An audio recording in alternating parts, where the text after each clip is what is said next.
Proper blues phrasing from a blues guitar legend inside a pop song that still doesn't hijack the track or sound out of place. That's why this solo rules. Just let me rule.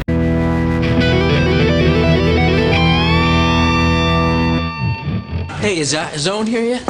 Hey, it's Owen here. I've been playing guitar since the late 80s. I've done hundreds of gigs and I've taught quite a few people how to play the guitar. Somehow in all that time, I've never learnt entire guitar solos note for note. So I'm fixing that now by learning the solos that really matter to me. This series is called Solos That Rule. In each episode, I take a solo I love, play it, pull it apart and find out why it really works. The tone, the phrasing, or all the little things that you might miss at full speed. In today's episode, we're checking out China Girl by David Bowie. Like a lot of Bowie songs, there's a few versions of this floating around. This is from the album version, the album being Let's Dance.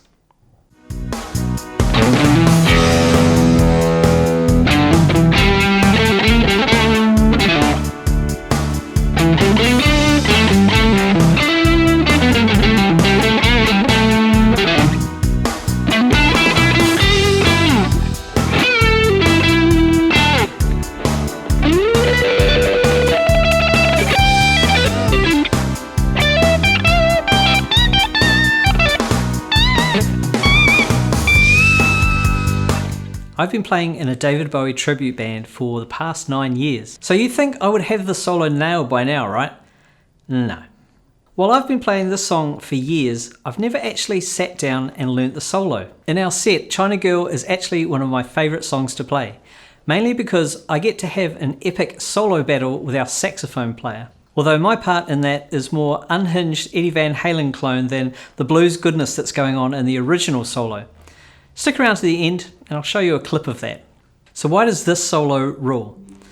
Firstly, it's blues dropped into a Nile Rodgers pop machine, and it's exactly what the song needed.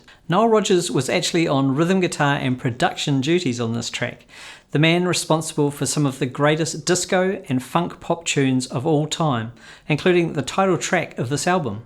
It may seem like a risk putting a blues solo in a pop song, but it really wasn't.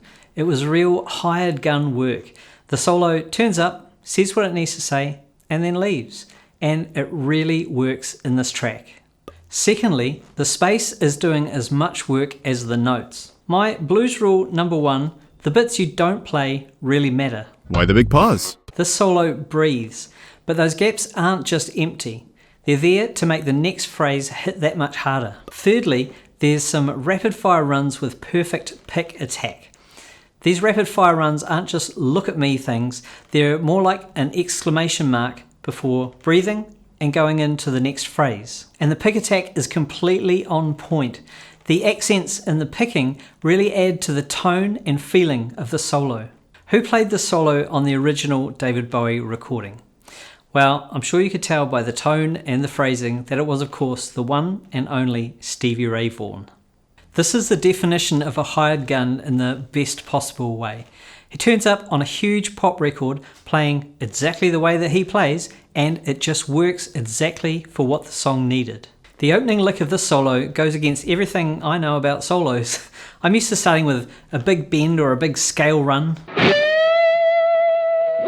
The opening lick is so simple, but it just grabs your attention.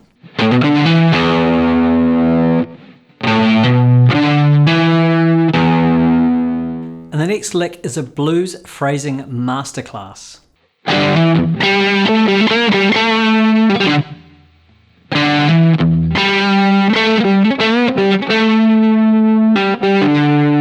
The thing that really works well in here is the use of that half-step bend.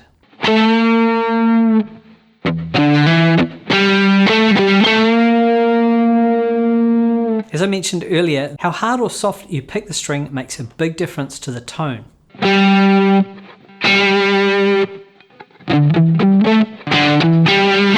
I know I could go through every single lick in this song and wax lyrical about it, but I know you're on a very tight schedule, so let's cut to some of the flashier bits at the end of the solo.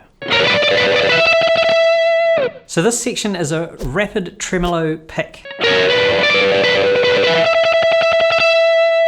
And the final part of the solo really shows what changing up your picking can do to the tone of a phrase. To my ear, it sounds more like he's plucking the string than picking it, as opposed to if that was picked. And here's the more plucked version. What did you say? And if the rumours were true about the kind of gauges of string that Stevie Ray Vaughan used to run, which were more akin to being ropes around a wrestling ring than guitar strings, you can certainly get in and pluck those strings. Me, I'm just on some week old 10 to 46s, so I should be a bit careful. The song China Girl was written by David Bowie and Iggy Pop. It was originally recorded and released on Iggy Pop's 1977 album The Idiot. David Bowie actually played several instruments on this original recording.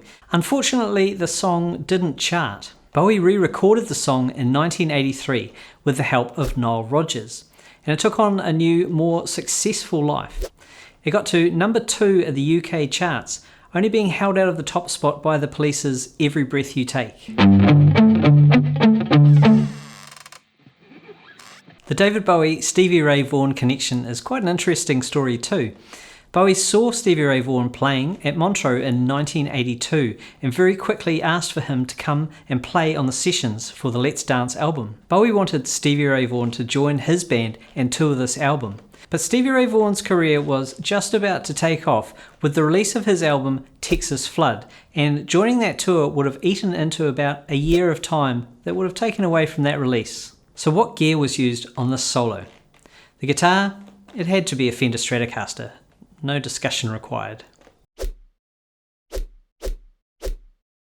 Amp-wise, Stevie was well known for using a 1964 Fender Vibroverb, and I'd say there's a good chance that's what he used on this album.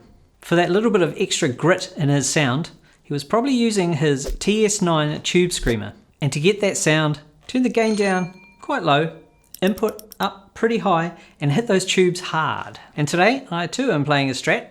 This is a Fender American Pro Shawbucker Stratocaster. Long name, great tone.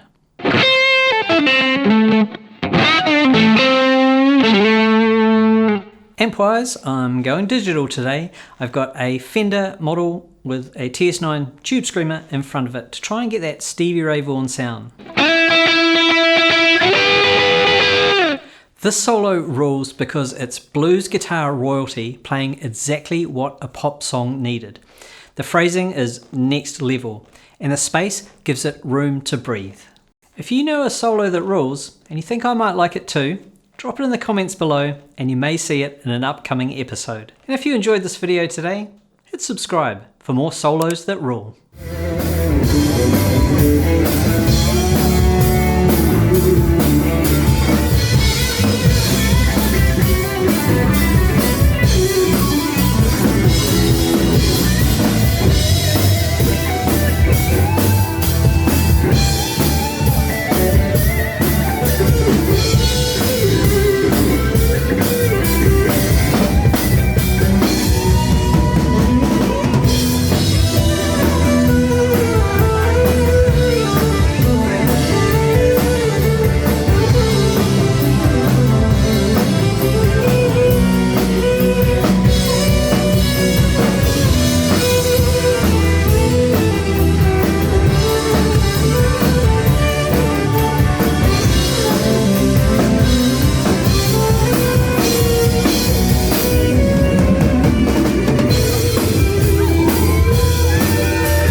What do you think of this?